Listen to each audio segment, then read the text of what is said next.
Hello दोस्तों। हमने last episode में ऑब्सेसिव कंपल्सिव डिसऑर्डर के लक्षण और कितने तरह के होते हैं ये देखा था। आज के एपिसोड में हम देखेंगे कुछ स्ट्रैटेजीज जिससे हम ओसीडी से डील कर सकते हैं। तो ओसीडी को डील करने के लिए 5 स्ट्रैटेजीज हो सकती है। पहली strategy should be directed towards obsession. Obsession यानी जो थॉट आ रहा है और रिपीटेडली आ रहा है और आपको परेशान कर रहा है। दूसरा जो कंपल्सिव एक्शन है, यानी वो थॉट आने के बाद एक इंसान क्या एक्शंस लेता है। तीसरा है एक पर्सन को खुद को किस तरह से डिस्ट्रैक्ट करना चाहिए। चौथा इज़ अपना वेलबींग कैसे इम्प्रूव करे। और पांचवा, क्या सपोर्ट आप ले सकते हो ताकि आप अपने ओसीडी के साथ कोप कर सकें। तो पहली स्ट्रैटेजी ये है कि हम हमारे ऑब्सेशंस यानी ये जो रिपीटेड थॉट्स आते हैं इनके साथ कैसे डील करें। इन थॉट से जब हम झगड़ेंगे या इनके साथ आर्ग्यू करेंगे तो ये और अग्रेसिवली आएंगे। इसीलिए इन थॉट्स के साथ हमें लड़ना नहीं है। जब ये थॉट्स आए तो एक्सेप्ट कि ये थॉट है। तो जैसे कोई थॉट आ रहा है कि हाँ ये हाथ गंदे हैं गंदे हैं गंदे हैं, तो जस्ट ऑब्जर्व कि हाँ ये थॉट आ रहा है, एक्सेप्ट कि ये थॉट आ रहा है। जब हम चीज़ों को कामली एक्सेप्ट करेंगे तो हमारा माइंड थोड़ा बहुत काम होगा। दूसरी बात यह है कि हर दिन में 6000 थॉट्स आते हैं, तो अब हम हर थॉट्स के बारे में एक्शन तो नहीं ले सकते। अनदर थिंग इज़ जब हम पार्क में बैठते हैं, मतलब जब हम पार्क में बैठे तो हम देख रहे हैं कि लोग जॉगिंग कर रहे हैं आसपास, तो अब हम हर जॉगर के पास तो नहीं जाते, उसके पीछे नहीं जाते। सिमिलरली फ़र्ज़ कीजिए कि ये थॉट्स भी उन जॉगर्स की तरह है और हमें जस्ट उनको ऑब्ज़र्व करना है और कामली उन्हें एक्सेप्ट करना है। काफ़ी बार हम ऑब्सेशंस पे एक्शंस इसलिए लेते हैं क्योंकि हमें डर लगता है कि अगर हम एक्ट नहीं करेंगे तो क्या होगा। यहाँ हमें रिकग्नाइज़ करना है कि ज़िंदगी में 2 चीज़ें होती है, एक होता है रिस्क और दूसरा होता है अनसर्टेनिटी। रिस्क और अनसर्टेनिटी में फ़र्क होता है। रिस्क मतलब अगर हम कोई नई चीज़ शुरू करते हैं तो उसमें एक रिस्क होता है कि वो चीज़ में हम सक्सेसफुल होंगे या नहीं होंगे। फॉर एग्ज़ाम्पल कोई नया बिज़नेस अगर स्टार्ट करता है तो एक रिस्क होता है कि शायद से बिज़नेस ना चले, तो इसे हम रिस्क कहते हैं। अनसर्टेनिटी वो होती है जिस पे हमें सिचुएशन पे कंट्रोल नहीं होता है, जैसे कहीं वॉर हो जाएगा या सडनली स्टॉक मार्केट क्रैश हो जाएगा या कोविड पैंडमिक आ जाएगा। ये सारी अनसर्टन चीज़ें हैं बिकॉज़ इस पे हम कंट्रोल नहीं कर सकते हैं। हाँ, हम रिस्क को कम कर सकते हैं। कैसे? फॉर एग्ज़ाम्पल अगर हम एग्ज़ाम देते हैं तो एक रिस्क होता है कि कोई फ़ेल हो जाएगा, लेकिन अगर एक स्टूडेंट ने पढ़ाई की है तो 9 आउट ऑफ 10 टाइम्स प्रोबेबिलिटी है कि वो स्टूडेंट पास हो जाएगा और उसका फेलियर का रिस्क कम हो जाता है। एक चीज़ रिकग्नाइज़ करना ज़रूरी है कि हम रिस्क को कम कर सकते हैं, एलिमिनेट नहीं कर सकते हैं, और अनसर्टेनिटी पे हमारा कोई कंट्रोल नहीं है। लोग अक्सर कहते हैं कि हमें हमारे गट फीलिंग को फॉलो करना चाहिए। गट फीलिंग यानी अंदर की आवाज़। लेकिन जिसे ओसीडी है और जो इतना सोच रहा है तो उसे भी लगेगा कि हाँ मेरी गट फीलिंग है कि अगर मैं नहीं करूँगा तो मुझे प्रॉब्लम हो जाएगी। एक चीज़ इन लोगों में ये होती है कि ये आवाज़ बहुत ज़ोर से आती है। अक्सर जो बहुत ज़ोर से आती है वो हमारे ईगो की आवाज़ होती है। हमारा जो इंट्यूशन होता है वो बहुत सॉफ्ट होता है, वो बहुत धीमी आवाज़ होती है।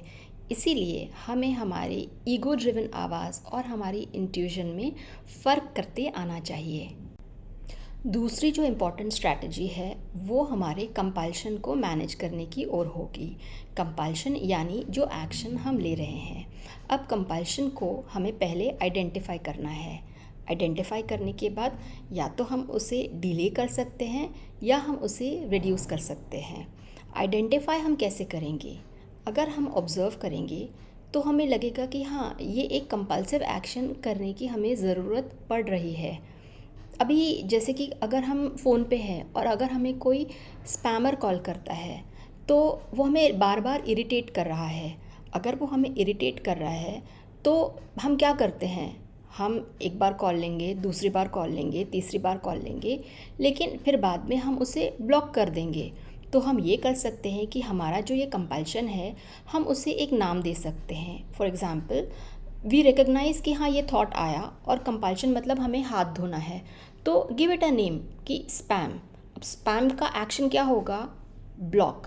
तो ऑटोमेटिकली माइंड को ये आदत पड़ जाएगी कि you associate this thought with an action which is very negative.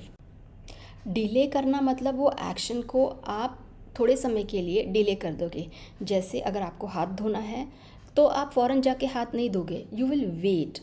और या आपको आदत है कि आप बार बार फ़ोन चेक कर रहे हो, तो आप उसको इमीडिएटली ना देख के आप उसको थोड़े समय के लिए डिले कर दोगे। रिड्यूस मतलब उस एक्शन को कम करना। तो जैसे पहले आप 6 घंटे के लिए या 8 घंटे के लिए या 10 घंटे के लिए फ़ोन देख रहे थे, तो आप उसको इमीडिएटली ज़ीरो पे नहीं ला सकोगे।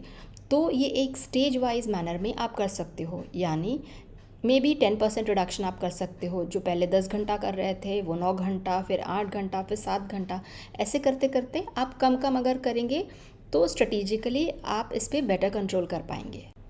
तीसरी स्ट्रैटेजी है डिस्ट्रैक्शन, यानी अगर आप एक एक्शन कर रहे हो तो आप उसको एक दूसरे एक्शन के साथ कैसे रिप्लेस कर सकते हैं। यानी अगर आप बहुत टाइम टीवी देख रहे हो तो उसको कम करने के लिए आप शायद से वॉक ले सकते हो। अगर आप बहुत ज़्यादा फ़ोन देख रहे थे तो शायद से you can replace it by reading a book, यानी एक किताब पढ़ सकते हो या कुकिंग कर सकते हो या और कोई ऑल्टरनेटिव एक्शन कर सकते हो जो आपको पसंद है। चौथी स्ट्रैटेजी है आपका वेलबींग, कैसे आप इम्प्रूव कर सकते हैं।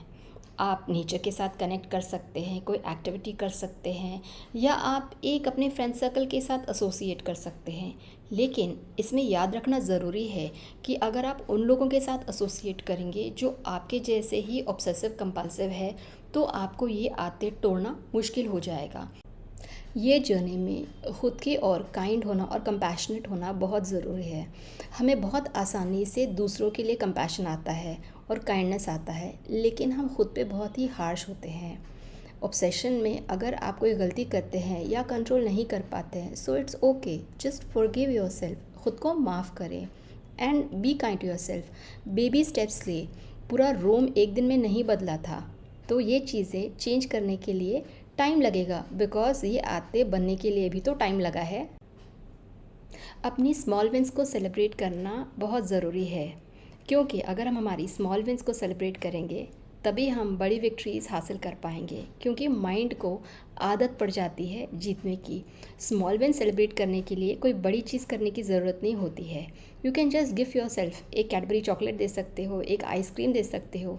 Treat your self to something nice and आपके अंदर का इनर चाइल्ड खुश होगा कि आप उसको अप्रिशिएट कर रहे हो, और वो इनकरेज होगा और पॉजिटिव एक्शंस लेने के लिए। इस जर्नी में कुछ चीज़ों से सावधान होना ज़रूरी होता है। फॉर एग्ज़ाम्पल, अगर हम कोई सेल्फ हेल्प ढूंढ रहे हैं तो इट इज़ पॉसिबल कि हम ऑनलाइन जा रहे हैं और बार बार रिसोर्सेज ढूंढ रहे हैं। तो येस, हमें इंटरनेट एडिक्शन शायद से कोई चीज़ का हो सकता है, लेकिन उस चीज़ का सल्यूशन ढूंढना और उसके लिए इंटरनेट पे ज़्यादा टाइम स्पेंड करना भी एक तरह का एडिक्शन होता है। अपने आप को ये सवाल पूछना ज़रूरी है कि जो आप एक्शन कर रहे हो वो रियली नेसेसरी है या आप कोई खालीपन भरने की कोशिश कर रहे हो।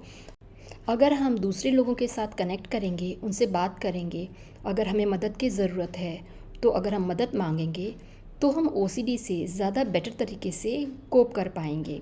फॉर एग्ज़ाम्पल, अगर आपको आपके फ़ोन पे कंट्रोल नहीं होता है तो आप अपना फ़ोन अपने कॉलीग या अपने पेरेंट को हैंड ओवर कर दीजिए और उन्हें कह दीजिए कि मुझे ये 8 आवर्स तक नहीं देना या मुझे एक दिन नहीं देना। उसमें आपका ये सिचुएशन पे कंट्रोल बेटर हो जाएगा। और सबसे आखिर में एक बहुत इम्पॉर्टेंट चीज़, सेल्फ़ केयर भी एक एडिक्शन हो सकता है। तो हमें याद रखना है कि हम सेल्फ़ केयर के एडिक्ट ना बन जाए। यानी अगर हमें फ़ोन का या इंटरनेट का या कोई और चीज़ का अगर एडिक्शन था तो शायद से हमने उसे रिप्लेस कर दिया एक्सरसाइज करने के लिए या एक्सेसिव डाइट कंट्रोल पे। तो ऐसा हो सकता है कि हम बहुत ज़्यादा एक्सरसाइज करने लगे या बहुत ज़्यादा फिनिकी या फसी हो जाए। तो ये एक तरह का एडिक्शन या एक तरह का ओसीडी एक दूसरे तरह के ओसीडी से रिप्लेस करने जैसा हुआ, और इस चीज़ में हमें सेल्फ अवेयरनेस रखना बहुत ज़रूरी है। तो उम्मीद है आज का एपिसोड आपको पसंद आया होगा। अगर पसंद आया है तो लाइक, सब्सक्राइब और शेयर करें। And thank you so much for watching.